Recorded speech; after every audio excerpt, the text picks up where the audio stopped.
নজরদেব prime Asia বিশ্ববিদ্যালয়ের শিক্ষার্থী পারভেজ হত্যার ঘটনায় সেই মামলায় আরও 2 আসামি গ্রেপ্তার হয়েছে। রাজনীতি, বিশ্ববিদ্যালয় ক্যাম্পাস আর একটি নির্মম হত্যা সব মিলিয়ে চাঞ্চল্যকর হয়ে উঠেছে ছাত্রদল নেতা পারভেজের হত্যাকাণ্ড। গ্রেপ্তার করা হয়েছে 2 নারীকে, যাদের ভূমিকা নিয়ে উঠেছে বড় প্রশ্ন। এই ভিডিওতে জানাবো তারা কারা, কি ছিল তাদের সম্পর্ক, আর কেন পুলিশ বলছে এই নারীরা ছিলেন ঘটনাস্থলের মূল চক্রা। তদন্ত উঠে এসেছে এই 2 নারী ইউনিভার্সিটি অব স্কলার্সের শিক্ষার্থী, যাদেরকে কেন্দ্র করেই শুরু হয়েছিল পারভেজের সঙ্গে বাগবিতণ্ডা। পুলিশ বলছে ঘটনার দিন এই 2 শিক্ষার্থী উপস্থিত ছিলেন ঘটনাস্থলে এবং তারাও প্রত্যক্ষ দোষী ছিলেন পারভেজকে ঘিরে ধরার মুহূর্তে। এমনকি তাদের মোবাইল কল লিস্ট ও মেসেজে মিলছে ইন্ধনের ইঙ্গিত।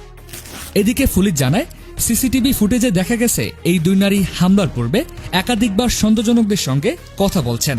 এ কারণে তাদেরকে জিজ্ঞাসাবাদের জন্য আটক করা হয় এবং পরে গ্রেপ্তার দেখানো হয়েছে। তবে এখনো স্পষ্ট নয় তারা সরাসরি হামলায় যুক্ত ছিলেন নাকি কেবল প্রচনায় ভূমিকায় ছিলেন। এদিকে এই ঘটনায় নতুন করে উত্তাল হয়ে উঠেছে বিশ্ববিদ্যালয়ের ছাত্র রাজনীতি।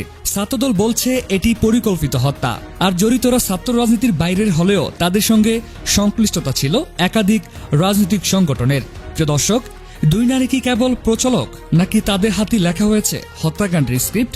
আপনার মতামত কমেন্টে জানাতে ভুলবেন না। এরকম সত্যভিত্তিক বিশ্লেষণ পেতে চ্যানেলটি সাবস্ক্রাইব করুন। আমরা আবার ফিরব পরবর্তী আপডেট নিয়ে।